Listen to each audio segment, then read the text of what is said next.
అంబలి నిజంగా అదొక మనకు ఒక జీవామృతం అసలు. అది ఇప్పుడు రోగాలు వచ్చిన తర్వాత వాటిని మనము నయం చేసుకునే దానికంటే అసలు రోగం రాకుండా రోగ నిరోధక శక్తిని పెంపొందించుకుంటే అయిపోతుంది కదా. అది వచ్చిన తర్వాత దాని గురించి ఫైట్ చేసి దానికంటే అది రాకుండా చేయాలంటే మన దగ్గర ఫోర్స్ ఉండాలి. ఇప్పుడు రోగం అనేది అదొక యాంటీ ఫోర్స్కు దాన్ని తట్టుకోవడానికి ఉండడానికి మన దగ్గర ఒక ఫోర్స్ ఉండాలి. ఇప్పుడు ఖాదర్వేలి గారు 20 సంవత్సరాల నుంచి ఏం చెప్తున్నారంటే అసలు మన యొక్క గట్లో 2.1 kg వర్త్ ఆఫ్ ఈ పాజిటివ్ ఫోర్స్ ఉంటుంది అన్నట్టు. అవి మొత్తం సూక్ష్మ క్రిములు, అవి పాజిటివ్ మనకు శత్రువుని ఎదుర్కొనేవి. ఇప్పుడున్న పరిస్థితి ఏంటంటే మనం కెమికల్ ఫుడ్ తిని ప్రతి ఆహారంలో కెమికల్స్తో ఉన్నటువంటి కలుషితమైన ఆహారం తినడం వలన ఈరోజు అది 2.1 kg నుంచి 1.1కు పడిపోయింది మానవ శరీరాలలో. అది మళ్ళీ 2.1కు రావాలంటే ఏకైక మార్గము అంబలి అని వారు గట్టిగా చెప్పడం జరిగింది.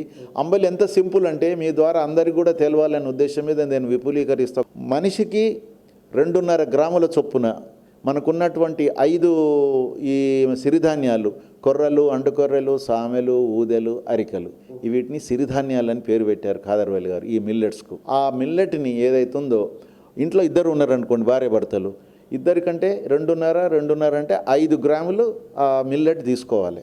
ఈరోజు కొర్రలతో చేస్తున్నాం. కొర్రల మిల్లెట్ 5 గ్రాములు తీసుకోండి. గ్రాముకు ఒక 100 ml ప్రకారంగా నీళ్లు కలపండి. 5 గ్రాములకు 500 ml అంటే 1/2 లీటర్.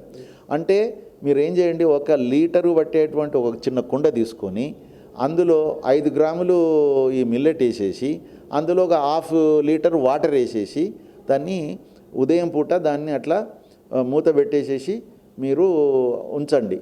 అది సాయంత్రం వరకు నానాలి. It takes 10 to 12 hours. ఎందుకంటే 7 పొరలు ఉంటాయి మిల్లెట్కు. మన బియ్యానికి కానీ దూరం కానీ ఒక పొర ఉంటే ఎక్కువ. ఆ పొర కూడా నీట్గా తీసేసి తెల్లగా తినేస్తుండే మనం రైస్ని. పాలిష్డ్ అంటే ఇక పొరనే ఉండదు దానికి. ఇక అయితే దంపుడు బియ్యానికి పొర ఉంటుంది ఒక్కటి, కానీ దీనికి 7 పొరలు ఉంటాయి దీనికి. అందులో మిల్లెట్ యొక్క లక్షణం ఏంటంటే అందులో మనకు పీచు పదార్థం, ఫైబర్ కాంటెంట్ ఏదైతే అంటారు కదా, అన్నిటికంటే మిక్కిలి అన్నట్టు. ఇప్పుడు రైస్లో 0.2% ఉంటుంది. 0.2 అంటే 100 గ్రాములలో 0.2 గ్రామ్ ఉంటుంది.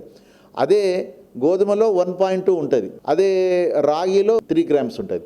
అదే మీరు కొర్రలు తీసుకుంటే 8 గ్రామ్స్, అండు కొర్రలు తీసుకుంటే 12. ఇక ఇవన్నీ కూడా 8 నుంచి 12 మధ్యలో ఉంటాయి ఈ కొర్రలు, అండు కొర్రలు, సామెలు, ఊదెలు, అరికెలల్లో.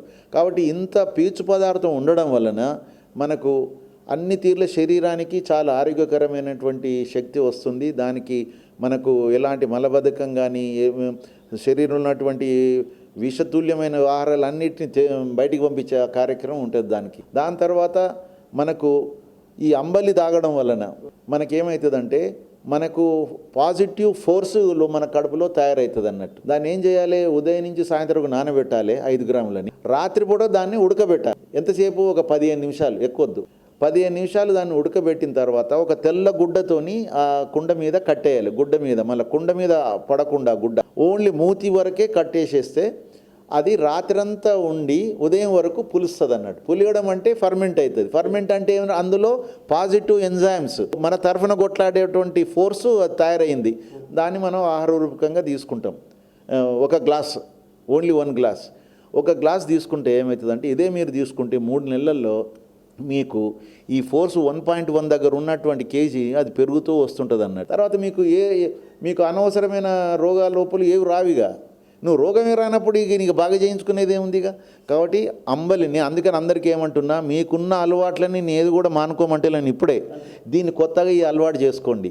ఇది కనుక నీకు అలవాటు అయితే ఆటోమేటిక్గా కొన్ని మీరు మానేస్తారు. సర్వరోగ హారిని అంటే రాకుండా చేసేది, సర్వ రోగాలకు రాకుండా చేసేటువంటి అంబలిది. ఇది అమృతాహారము. కాబట్టి అందరూ మీరు పాటించండి. ముఖ్యంగా శ్రీధర్ గారు కూడా నేను తింటున్నా అన్నాను, నాకు నెక్స్ట్ వీక్ వరకు చెప్తాడని నేను భావిస్తున్నాను. నేను ఇది చక్కగా విన్నారు కాబట్టి మీరు దీని మీద మీరు ఇంకా ప్రత్యేకంగా కొంతమందితో ఇంటర్వ్యూ కూడా తీసుకొని మనం చేద్దాం దీని మీద ఒకటి ప్రత్యేకమైన.